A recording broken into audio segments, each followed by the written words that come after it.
Hello folks, this is Pastor Mike Hoggard, pastor of Bethel Church in Festus, Missouri, and head of prophetic research ministry with another Watchman video broadcast. I brought something with me today that I don't know if you ever noticed, but I usually keep this just kind of over to the side. I'm used to carrying this thing around, and I'm going to talk about this for just a minute, here in just a few minutes. I hold in my hand a computer. Now, some say, well, that's a cell phone. This is actually a computing device. I remember the first computer I had back in, way back in 1982. The very first computer I had. Before that, I was starting to become fascinated with the idea of having my own computer. You see, I grew up in the 60s and 70s and 80s. During the 70s, I can remember watching a Disney film called The Computer Wore Tennis Shoes. And it was about, interestingly enough, it was about a young man that, I can't remember exactly the movie, but it had something to do with the computer lab of this university in California. All these movies are made in California.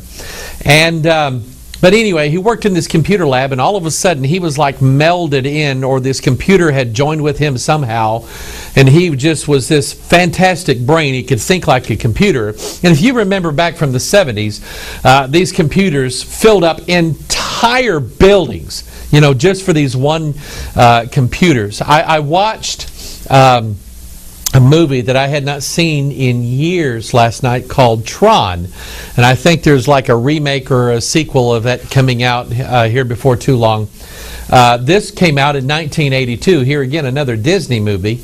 And it showed basically a man being pulled into the computer world and doing battle against the evil, the central, whatever it was, the main program that ran all of the other things, like the computer Antichrist is what it was. 1982 was about the year that I had my first computer. Now, I had read things on it, seen these movies, been dazzled by TV shows and science fiction, and I remember getting my very first Commodore VIC-20 computer.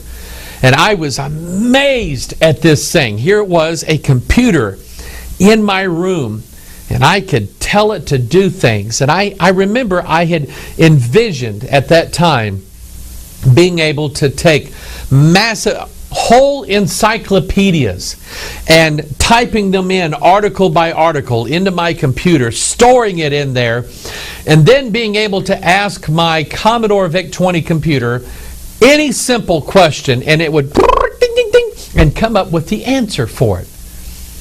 Well, my Commodore VIC-20 had a whopping 3.5 kilobytes of memory. And it stored all of the data back then on a little cassette tape. And it took forever to load one of these programs in. You had to press play on the tape, and boy, you just had to wait. And so I didn't quite see my dream quite fulfilled of what I thought a computer should be. I remember years later, finally I could get a disk drive, one of those floppy disk drives. $300 I paid for this thing.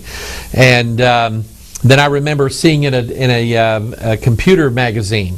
I could buy a 1 megabyte hard drive for my Commodore 64 computer. See, I upgraded.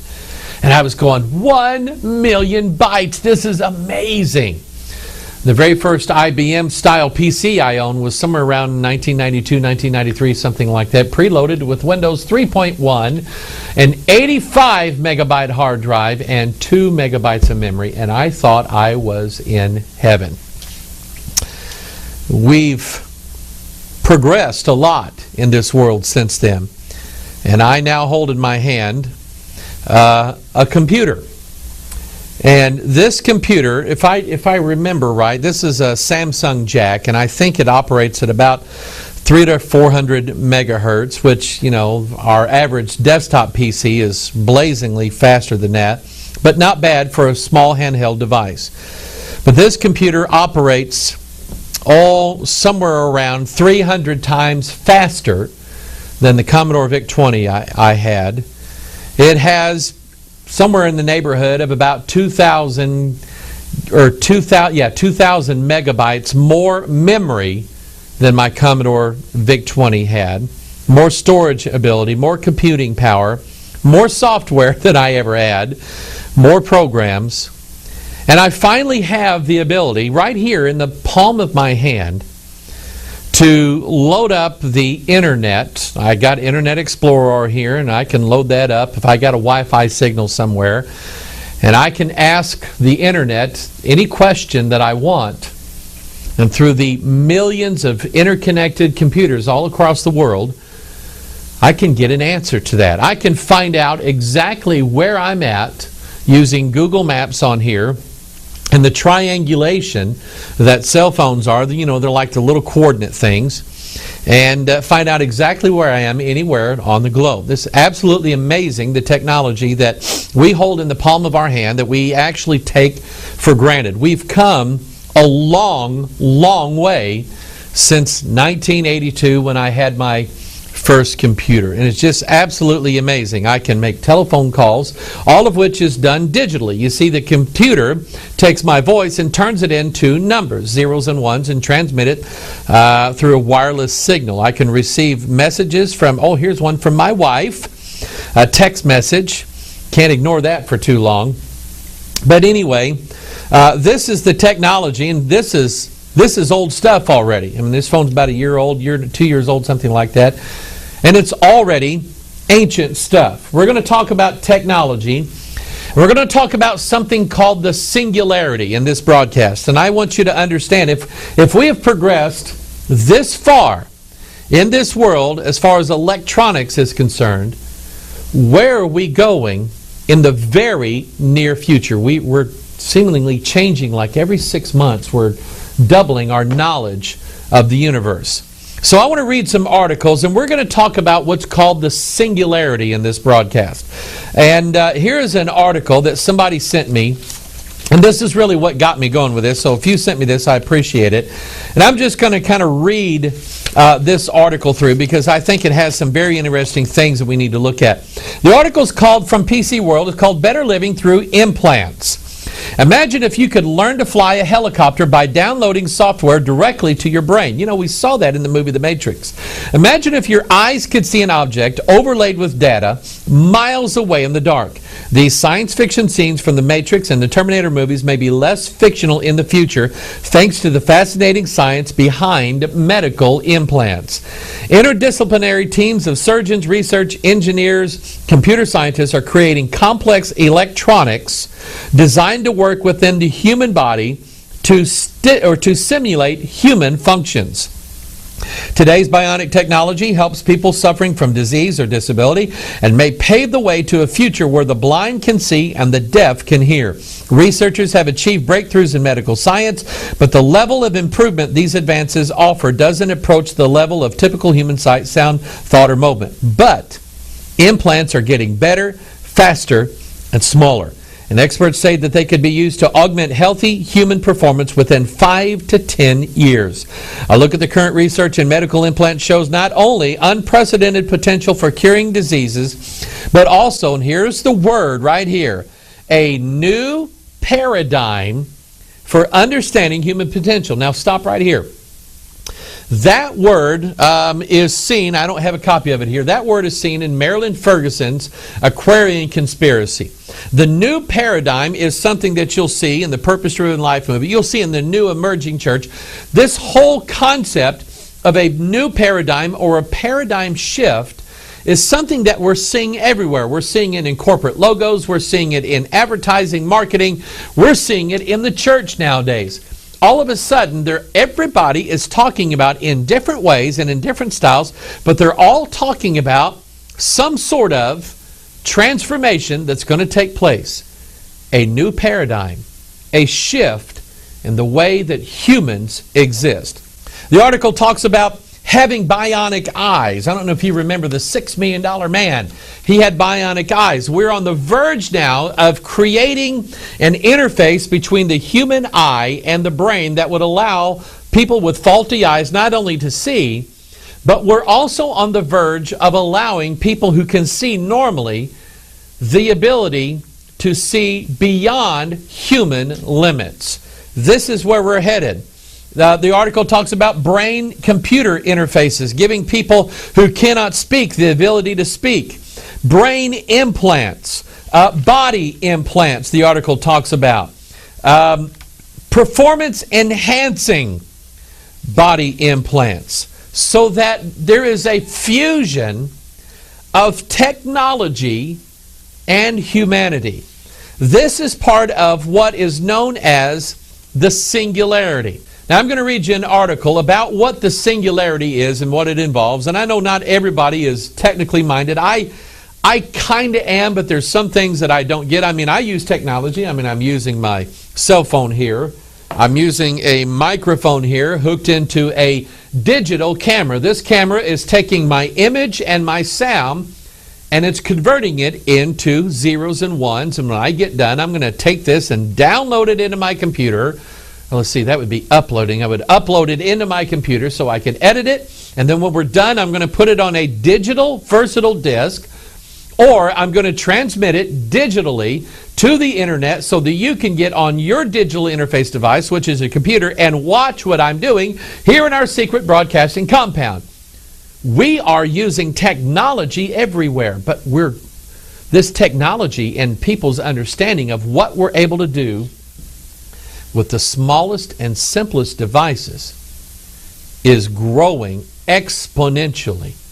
And it's leading to the part of human evolution that they call the Singularity. Let's look at this article. What is the Singularity, and will you live to see it? If you read any science fiction or futurism, you've probably heard people using the term singularity to describe the world of tomorrow. But what exactly does it mean, and where does the idea come from? We answer in today's Backgrounder. The term singularity describes a moment when a civilization changes so much that its rules and technology are incomprehensible to previous generations. Think of it as a point of no return in history. Here again, a paradigm shift. Most thinkers believe the singularity will be jump-started by extremely rapid technological and scientific changes. These changes will be so fast and so profound that every aspect of our society will be transformed, from our bodies and families to our governments. Remember, we are living in an age right now where we have a president who campaigned on the idea of transformation, fundamentally transforming the United States of America. We're looking at churches now that are promising transformation to everybody, and these are usually outside of the cross of Jesus Christ. We're living in a world right now where we can literally see the transformation of everything in this world into a completely new world order. That's what the singularity represents. The article goes on to say a good way to understand the singularity is to imagine explaining the internet to somebody living in the year 1200. Your frames of reference would be so different that it would be almost impossible to convey how the internet works, let alone what it means to our society. You are on the other side of what seems like a singularity to our person from the Middle Ages, but from the perspective of a future singularity, we are the medieval ones. Advances in science and technology mean that singularities might happen over periods much shorter than 800 years. Talking about the singularity is a paradox because it is an attempt to imagine something that is by definition unimaginable to people in the present day. But that hasn't stopped hundreds of science fiction writers and futurists from doing it. Where does the term singularity come from? Science fiction writer Werner Vinge popularized the idea of the singularity in his 1993 essay, Technological Singularity. There he described the singularity in this way. It is a point where our old models must be discarded and a new reality rules. As we move closer to this point, it will loom vaster and vaster over human affairs until the notion becomes a commonplace. Yet when it finally happens, it may still be a great surprise and a greater unknown. What technologies are likely to cause the next singularity? As we mentioned earlier, artificial intelligence is the technology that most people believe will usher in the singularity. Authors like Vinge and Singularitarian Ray Kurzweil think AI will usher in the singularity for a twofold reason. First, creating a new form of intelligent life will completely change our understanding of ourselves as humans. Second, AI will allow us to develop new technologies so much faster than we could before that our civilization will transform rapidly. A corollary to AI is the development of robots who can work alongside and beyond humans. Another singularity technology is the self-replicating molecular machine, also called autonomous nanobots, gray goo, and a host of other things. Basically, the idea is that if we can build machines that manipulate matter at the atomic level, we can control our world in the most granular way imaginable. And if these machines can work with their own. And finally, a singularitarian thought is devoted to the idea that synthetic biology, genetic engineering, we're going to talk about that, and other life sciences will eventually give us control of the human genome. Two world-altering events would come out of that one. We could engineer new forms of life and change the course of human evolution in one generation.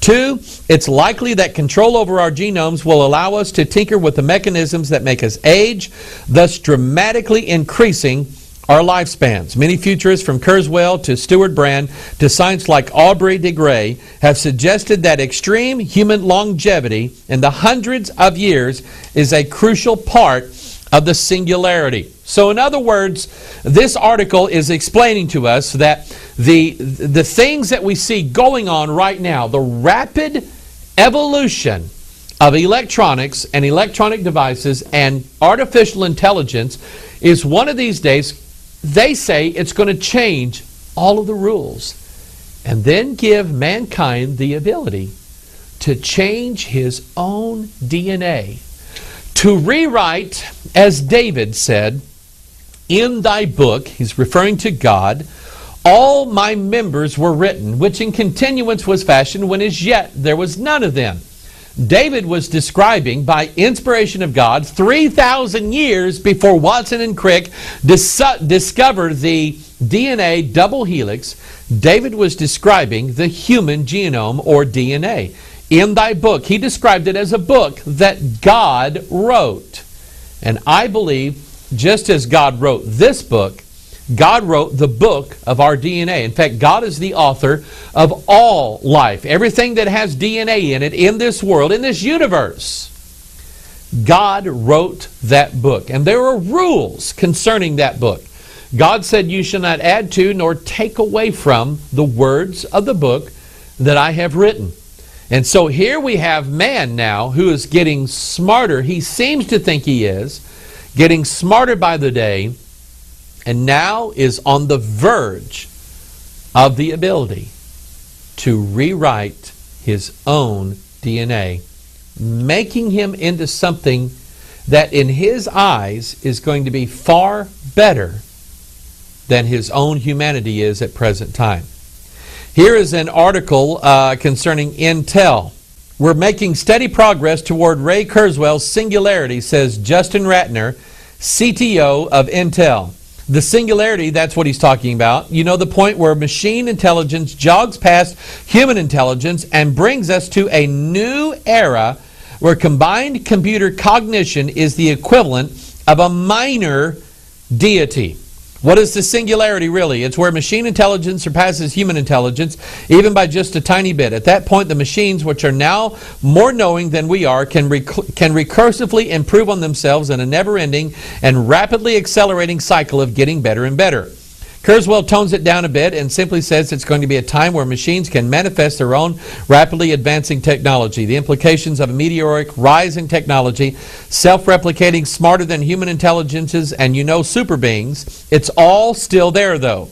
Perhaps in an Intel's mind, the singularity involves computers designing processors for their next of kin to the point where we have the 1nm Intel processors featuring 10,000 cores. The article goes on to say, is this something we really want to work towards? Is it inevitable? And will these machines become self-aware? No one really knows, but it's certainly an interesting concept to think on. Congratulations, Intel. Stating that they are actively working on the Singularity goes a bit beyond miniaturizing processors and coming up with interesting ways to optimize code for multiple cores. It's a bit like casually stating that your experiments on Family Dog have yielded a Doberman with the intelligence of your or I and the ability to speak several languages. Here's an article dealing with Singularity called Waiting for the Rapture. Now, you're going to like this.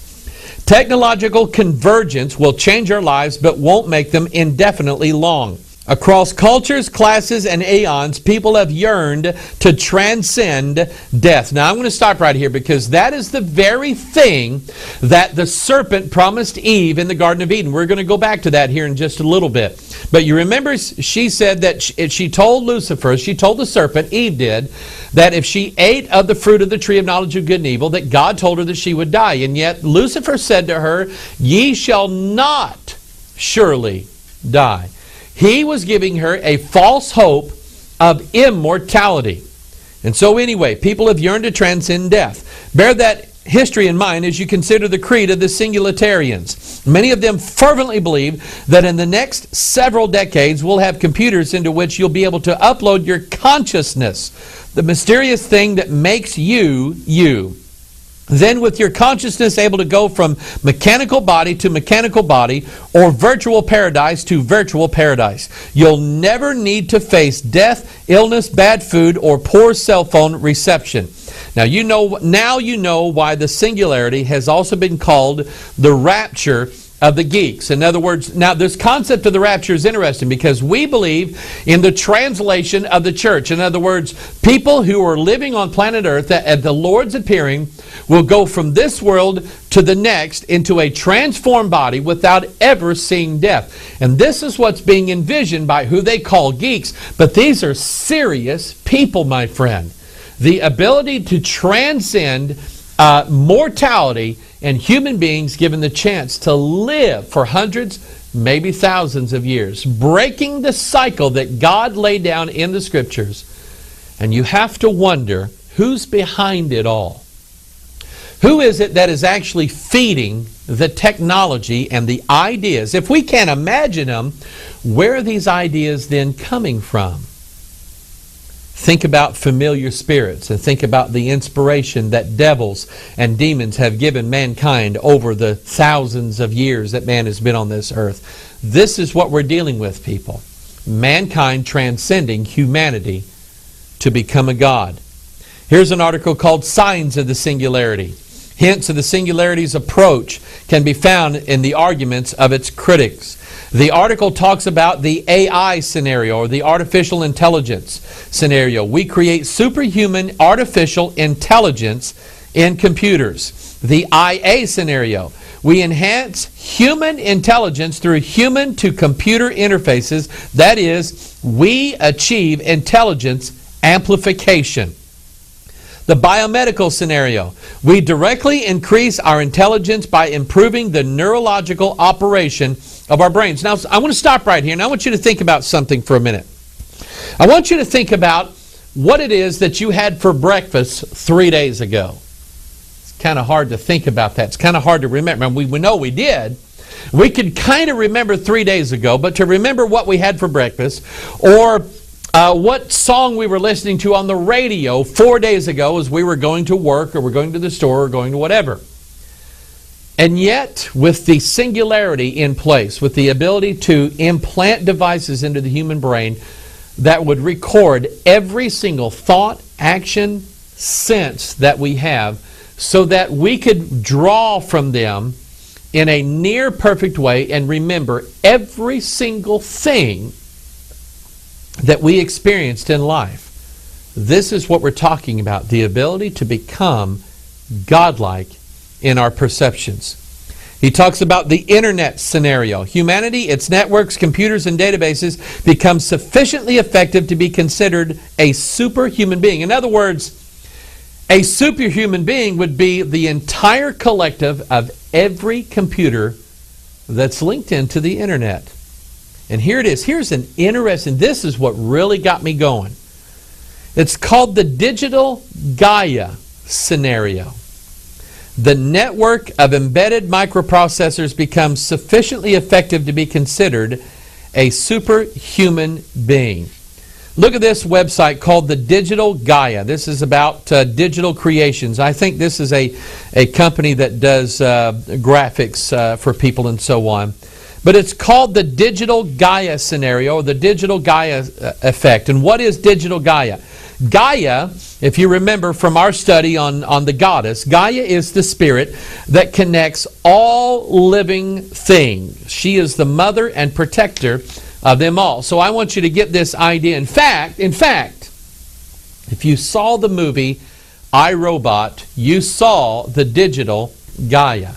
When they went through the whole scenario in I, Robot of who was guilty of taking over all the robots and making them these evil drones that did the bidding of this super intelligence, when they found out who was behind all of this, it was a female artificial intelligence. This is the Gaia syndrome. She was and had interconnectivity with all of the electronics all over the world, especially the robots, and she made them do their bidding. She was in charge. Now we understand from the Bible, this whole Gaia thing is her real name is Mystery Babylon the Great, the mother of harlots and abominations of the earth. She is the one responsible for bringing all of the world governments together as one. She is the one, because of her ability to interconnect everything. This whole concept of Gaia worship is that you believe that the Mother Earth gives life to everything, and that we're all brothers and sisters, all the little plants and all the little animals and all the little humans. We're all children of this one mother who connects us and brings us all together. Isn't that nice? The Gaia concept is the concept behind bringing all of the churches and all of the world's religions together in one religion, worshiping the earth, goddess, Diana, Gaia, Mystery Babylon the Great, the mother of harlots and abominations of the earth. And I'm going to show you this connectedness by a new thing that's coming out for Xbox here in just a little bit. Freemasonry talks about the brotherhood of all mankind. In other words, they're longing for the day when men will truly be unified. They will be uniform. They will all be the same. I'm talking about the brotherhood of mankind. I want you to notice this out of Revelation chapter 17, which gives us a description of this Gaia syndrome, Mystery Babylon the Great. Notice what it says. There came one of the seven angels which had the seven vials, and talked with me, saying unto me, Come hither, and I will show you the judgment of the great whore, that's Gaia, that notice that she sitteth upon many waters. What are these waters? Revelation 17 verse 15. And he saith unto me, The waters which thou sawest where the whore sitteth are peoples, multitudes, nations, and tongues. In other words, it's showing here that she is the one that is uniting everyone together by her domination. When you sit on something, you dominate it. She is dominating over every critical aspect in this world to bring it all together as one. And so the Gaia concept in this digital world is that we have all of these devices in the world that are interconnected. Devices in even the most mundane things like refrigerators and televisions and satellite boxes and your cars and your cell phones and your iPods. It just, for some reason, every new gadget now that comes out has to have the ability somehow, some way of connecting with everything else. This is the new paradigm in electronics. And this is the Gaia concept, so that when all of these devices coming together, the hypothesis is that they themselves will be some sort of new super being, almost godlike. This is a scary world that we live in. Because while these futurists imagine that this is going to be some kind of great way of making the world at peace and harmonizing with one another and everybody getting along, we tend to leave out one very important thing, and that is the fallen, wicked nature of mankind in his flesh. Mankind becoming a god in his mortal body will not be a good thing. It won't. Look at this article called The Energy Roadmap. IBM's vision of a smart planet expects sensors and software to launch era of smart infrastructure. Mark your calendars. The business case for smart infrastructure has been made by one of the world's biggest companies. On November 6, IBM CEO Sam Palmisano delivered a speech at the New York Council of Foreign Relations. Imagine that. Palmisano highlighted Big Blue's vision of a smart planet and the tremendous near-term opportunities in building out that global smart infrastructures for energy, water, information, transportation of people and goods. By the way, this is not just about being smart, it's about control. This is why this was done on the Council of Foreign Relations. This is about controlling every single thing that happens on the planet through this smart infrastructure. The Gaia syndrome is what it's called. Palmisano echoed a vision described by visionaries and futurists long ago of a digital planet. Now we might expect broader endorsements for smart infrastructure by mainstream businesses and policy leaders, especially in the United States under the Obama administration. We can also build more reliable forecasts and roadmaps based on expectations for investments. Remember, money is a big part of this. And application of technologies that improve the flow of traffic, more efficient energy grids, wider access to clean water and food, improved personal safety, and more secure information flows around financial governance and healthcare information. See, that's interesting because not part of the healthcare bill, part of the stimulus package that was passed by Obama in the Congress last year had a thing in it where there was all the medical records were going to be digitized, interconnected. And this is the goal of the New World Order. Here's quotes from Palmisano's address. What's making this possible? Number one, our world is becoming instrumented. There will likely be 4 billion mobile phone subscribers by the end of this year and 30 billion radio frequency identification tags produced globally within 2 years. Sensors are being embedded across entire ecosystems, supply chains, healthcare networks, cities, even natural systems like rivers. By the way, articles coming out this week that in some states it's against the law for you to collect rainwater.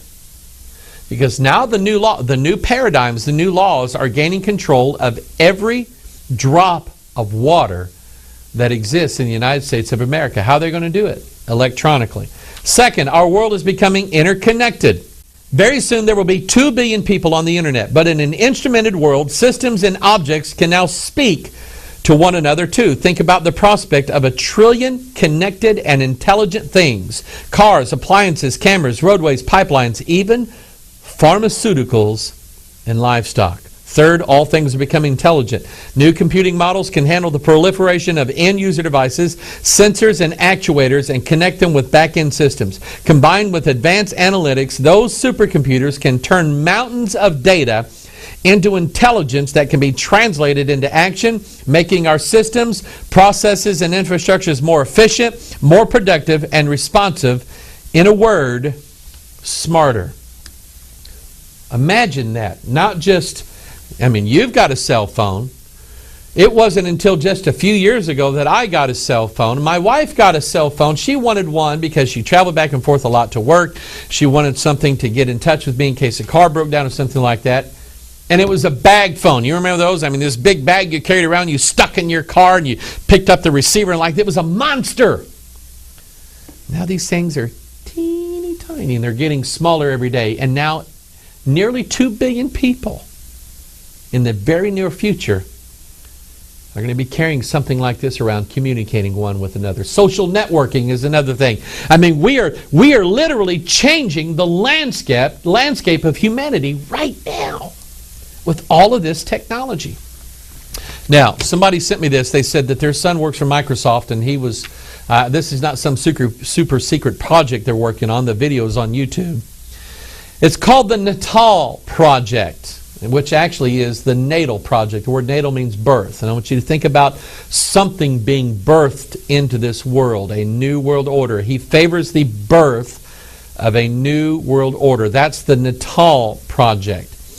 And I want you to listen to the beginning of this, because this is something I've been working on for years, and it's going to come out, I think, this November with the Xbox game systems, and I've got something to say about that here in a little bit. But I want you to listen to the guy as he introduces this Natal project, and listen to the words that he's using to describe this. Take a listen to this. You know, I want to just say one thing to you, and that's the word interactive. Surely we've been making interactive games for 20 years, haven't we? Or 30 years? Well, no, I don't think we have. Because that thing in our hands, that thing that's evolved in our hands, it got more and more complex, it got more and more buttons, actually has been the biggest barrier to what we want to create. Because what we want to create is a connection to our worlds. And that's what I believe Natal does. And if you leave with anything today, then leave with this thought. What designers and what this industry does with Natal will change the landscape of games that we play. Notice he's talking about the way we interface with these game machines, which are computers, has evolved. He's talking about the world that we are creating. And then he talks about the ability to connect the machine world with the human world. Now this is, it's an interesting thing that they were showing in this video, was this new way of interfacing with this computer called an Xbox, where instead of, I go back to the 80s, and I had one of these Atari joysticks, and it went forward, backward, left, and right, and it had a fire button. And I thought, this is so cool. Okay? This year for Christmas, I bought myself one of the newer, what I call the newer joysticks.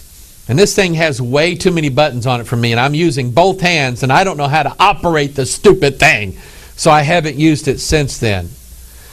We have a Wii system at home. And you take the little thing in your hand and you swing it, and this little radar thing picks up your motion. But now the Kinect project, it's called. Don't you think about that? The Kinect project, you don't need anything like that at all. You just move and the computer knows, because now they have the ability to see you. They can see your face, recognize it. They can recognize your speech. They can probably even at some point be able to read your lips without you saying anything.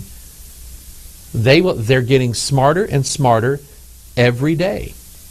And this has to do with the connection of the two worlds, or the fusion of mankind. This is one step closer to the fusion of mankind with electronics. And it's going to allow men to become gods. Now, I want to show you a clip now from a video that somebody sent me called Technocalypse. And this video, it's kind of scary. But this video, there's a guy here talking about the singularity and the fusion of electronics and humanity, transforming men into gods. And I want you to listen to what he says. He's talking about not only does he want to become a god, but listen to what he says about his own personal godhood. Take a listen. We are going to become gods. Period. If you don't like it, get off. You don't have to contribute. You don't have to participate. But if you're going to interfere with me becoming God, you're going to have big trouble. And we'll have warfare. The only way you can prevent me in this 50 is to kill me. If you kill me, I'll kill you. If you try to stop him, there will be a war.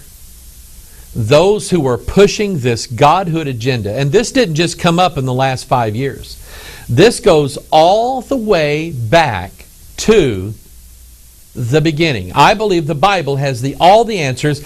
Even now, you'll not find the word cell phone in the Bible. But what you will find is this concept of why men want to become gods and who is behind the conspiracy. Genesis chapter 3 verse 1. Now the serpent was more subtle than any beast of the field which the Lord God had made. And he said unto the woman, notice that I have his words underlined and bold. Yea, hath God said, ye shall not eat of every tree of the garden. And the woman said unto the serpent, we may eat of the fruit of the trees of the garden, but of the fruit of the tree which is in the midst of the garden, God has said, ye shall not eat of it, neither shall ye touch it, lest ye die. And the serpent said unto the woman, here are his words again, ye shall not surely die. He's promising her immortality. or the possibility of becoming an immortal. For God doth know that in the day that ye eat thereof, then your eyes shall be opened, and ye shall be as gods, knowing good and evil. The devil promised mankind, and that promise is still in effect today, giving mankind the potential to become gods. Now, we have the New Agers going around talking about it all the time. I remember John Denver did a Life magazine interview several years ago back in the 70s when he first became famous, and he was part of Werner Erhard's seminary training, and he was being taught by this New Age guru that he would become a god one of these days. Didn't work out too well for him because he was drunk when his airplane crashed into the sea. So it didn't work out too well for him. But New Agers have been talking about gods. The Mormon Church talks about becoming gods by sacred marriage, by fusion of the male and the female together. But there's something interesting about not only what the devil said, but how he said it. Recorded for us in our King James Bibles. Look at these verses again. The words that we have underlined and emboldened here are the exact words that the dragon or the serpent spoke to Eve. You count the number of words here, you will have exactly 46 words. Now, if you don't know what that number is, I'll explain it to you here in just a little bit. Here is something that I'm going to add to it. Genesis chapter 11, because we are building a New Age Tower of Babel that is going to elevate mankind into godhood, into the heavens. And so in Genesis chapter 11, they said one to another, Go to, let us make brick, and burn them thoroughly. And they had brick for stone, and slime they had for mortar. And they said, here it is, their quotes again, Go to, let us build us a city and a tower, whose top may reach unto heaven, and let us make a name, lest we be scattered abroad upon the face of the whole earth. And so you know the whole story of the Tower of Babel, how they were trying to achieve heaven or try to achieve godhood by their own efforts. And God had to come down and put a stop to it, because God said anything that they have imagined to do, they'll do. Because the Bible prophesies that in the last days knowledge shall increase. And we are seeing knowledge increase exponentially right now. But the interesting thing here is in Genesis chapter 11, look at their words again. Here again, you have exactly 46 words that are being spoken here. What does that have to do with anything? Here is the DNA molecule inside of these little packages called X chromosomes. Every cell in your body has these X chromosomes in them, and they have the DNA, which is the book of your life. Remember, the book that you're not supposed to mess with. The book that's not supposed to be rewritten.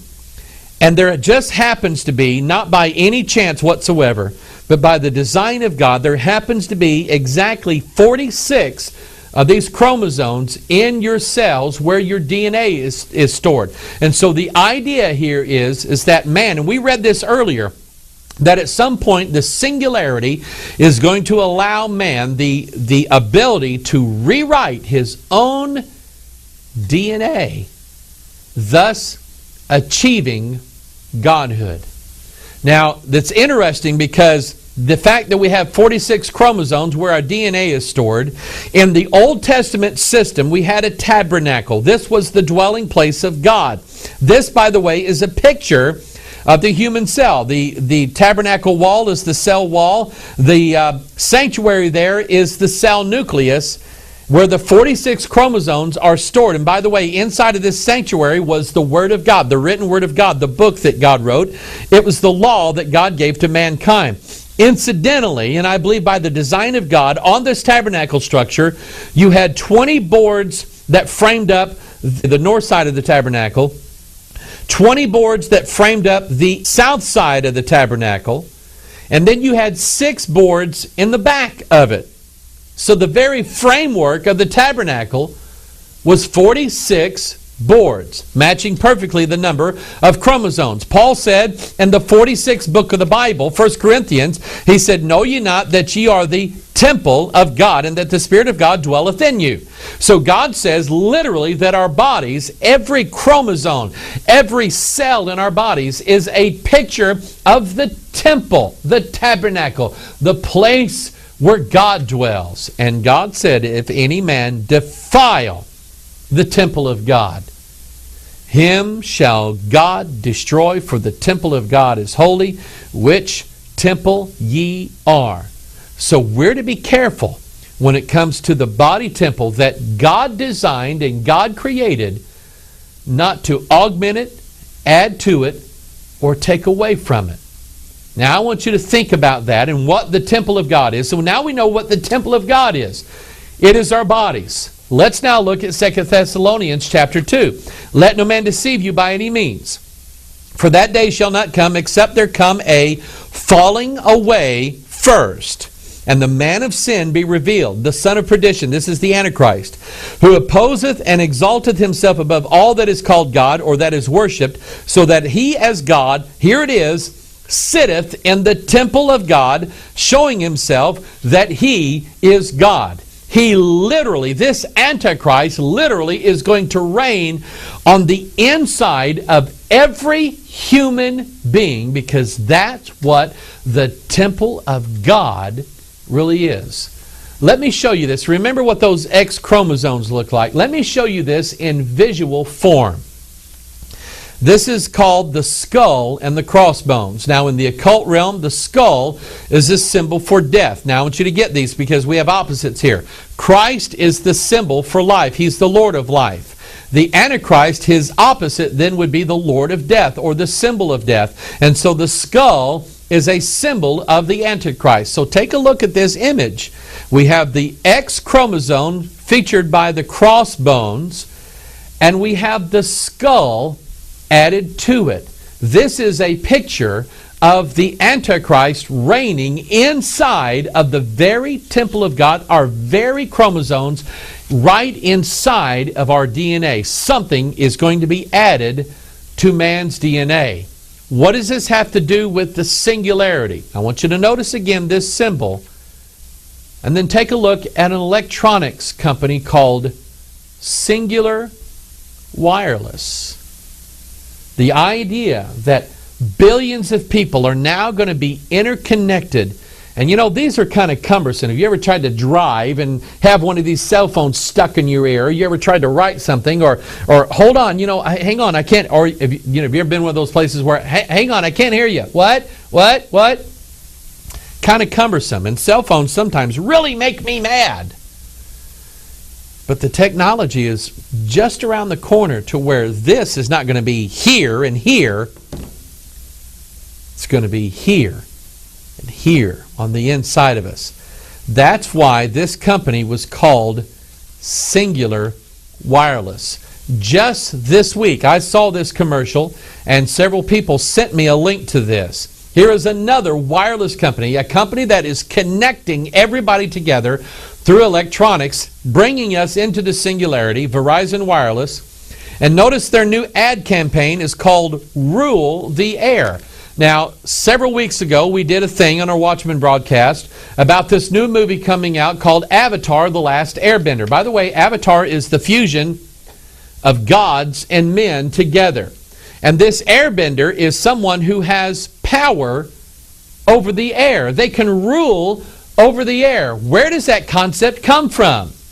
It comes from the Bible, people. Ephesians chapter 2, wherein in time past you walked according to the course of this world, according to the prince of the power of the air, the spirit that now worketh in the children of disobedience. Folks, that spirit who is the prince of the power of the air is that spirit of Antichrist that is working right now through the children of disobedience. And here's another interesting thing. You go to Verizon's website and look at this whole Rule the Air website, and you have all of these people here who have these waves around them, or these halo images. And what is the image of a halo? It designates someone who has the sun god in them. It designates someone who is a god himself. Go back to this image. Look at it. These people all have halos around them. Hence, they have all become gods, and they have the power to rule the air. think again of this X chromosome symbol that we looked at with our DNA in it, and that being the focus of all of the conspiracies that we're looking at here. And now look at this game machine called the Xbox. And up until now, it really to me hasn't made a lot of sense why they named it the Xbox.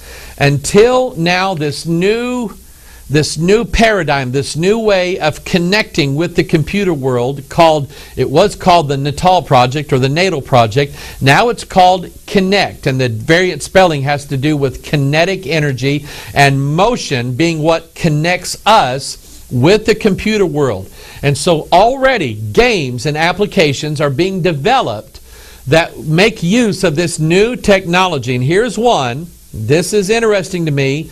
This is on the Connect line, and it's for the Xbox, and it's called Your Shape Fitness Evolved.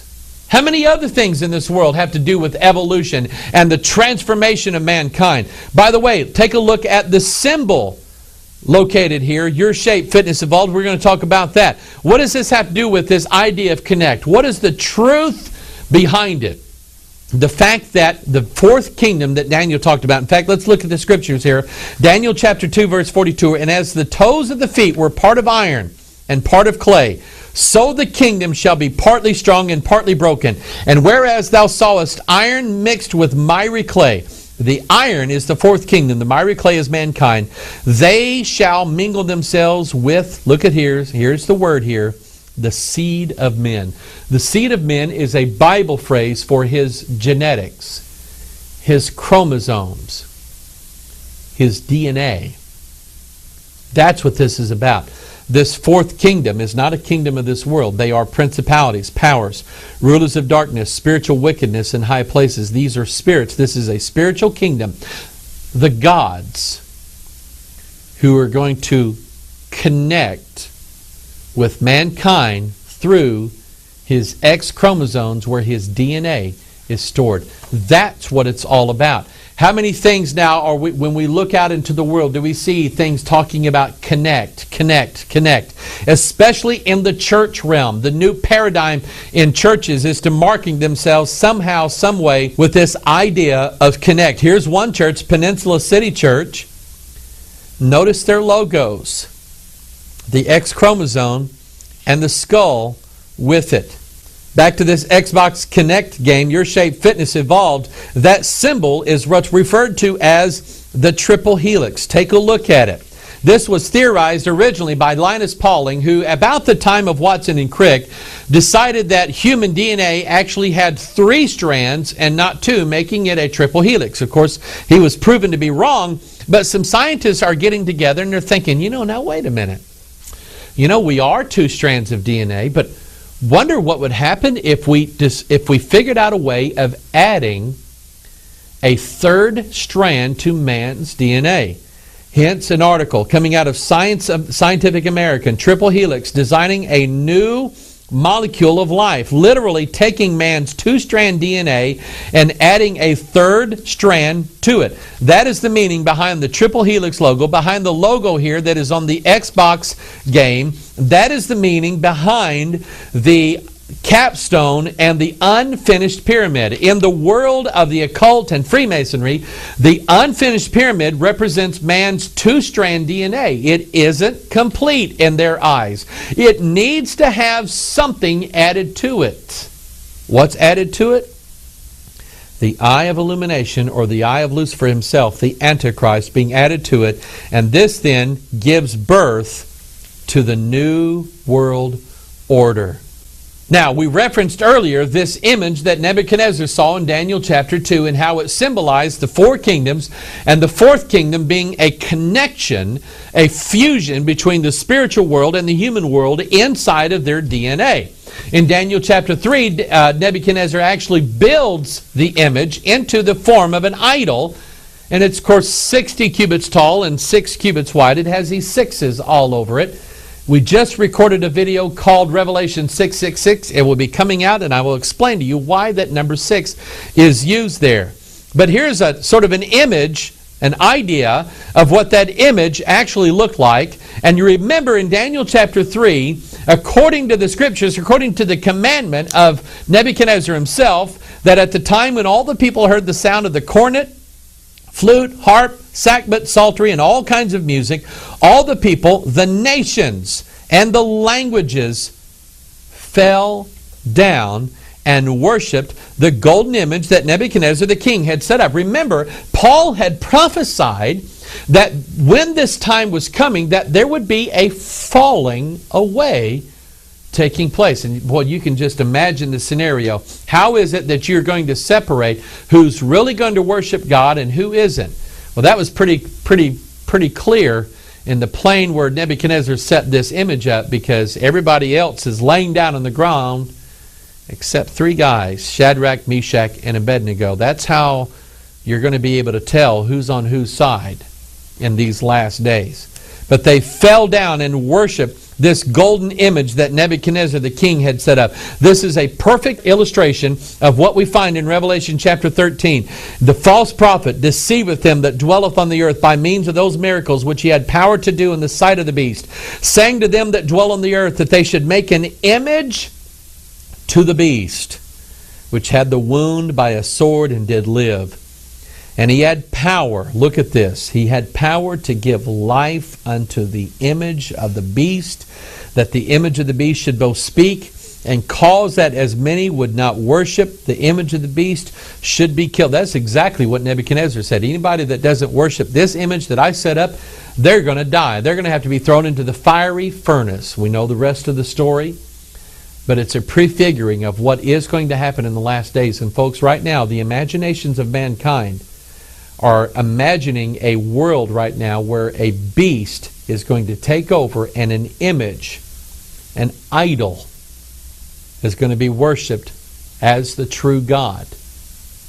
And I found an interesting verse. I found this several years ago, and it was one of those things that just made me sit back, and I've been pondering these verses ever since then. The idea that not only mankind would worship an idol, a statue, something made of stone, but he would actually become that. Psalm chapter 115.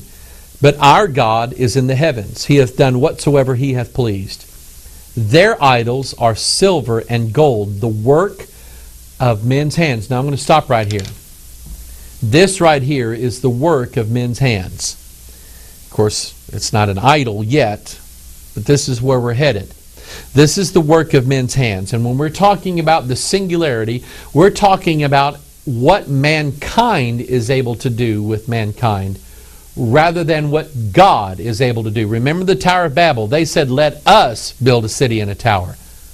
The truth of it is, God already has a city. It's called New Jerusalem. And He already has a plan whereby that city will come down to mankind. Man doesn't have to do it. But you know how man is. Man is going to build his own image, his own God.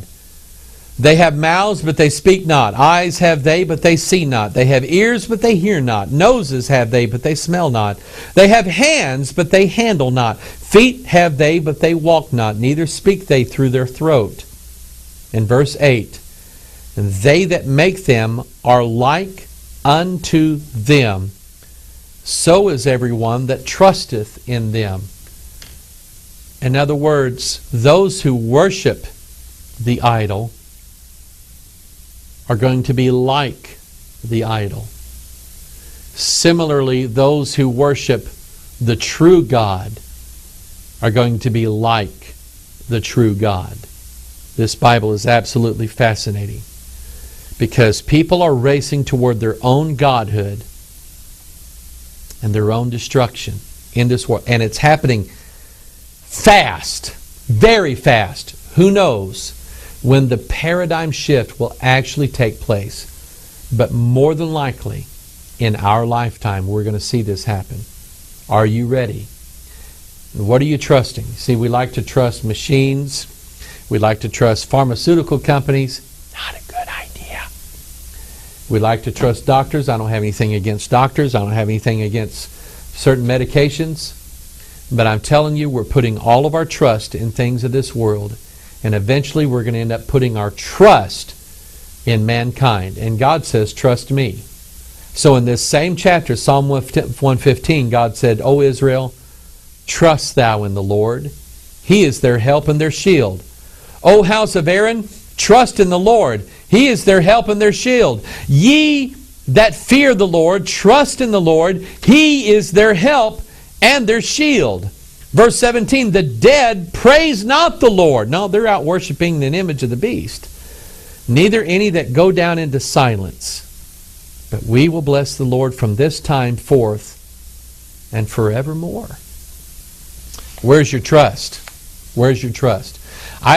There's part of me, I look at the technological advances that are going on in this world right now. We're using technology right now to spread the gospel all over the world, and I think it's absolutely fascinating what a world we live in.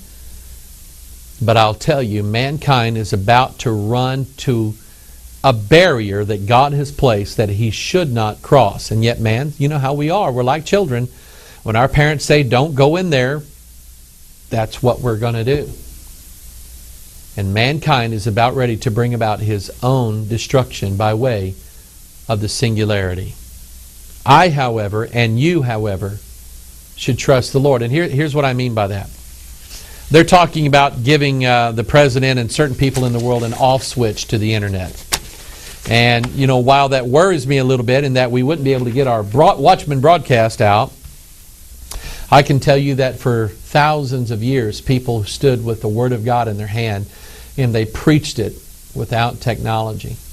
I like to search the Scriptures on my computer, on my word search program, and look at it. But I will tell you that if I lost all of that tomorrow, I could still be old school here and just read the Bible. Herein lies my trust. What is it that you're trusting in these last days? We got our Watchman packets going out this week, and also we have our homecoming, August 6th, 7th, and 8th. Man, we have got stuff that we're going to be presenting here. I hope that you're able to make it. I hope that you can come down. If not for just maybe a day, you could travel here and you go back home. Be back in time for work on Monday morning. But man, we would love to see you here. And so I want to encourage you, try to make arrangements if you can to come visit us here at Bethel Church, August 6th, 7th, and 8th. And we are looking forward to seeing you here. This is Pastor Mike. I love you. God bless you. We'll see you the next time on the Pure Bible Study. Bye-bye.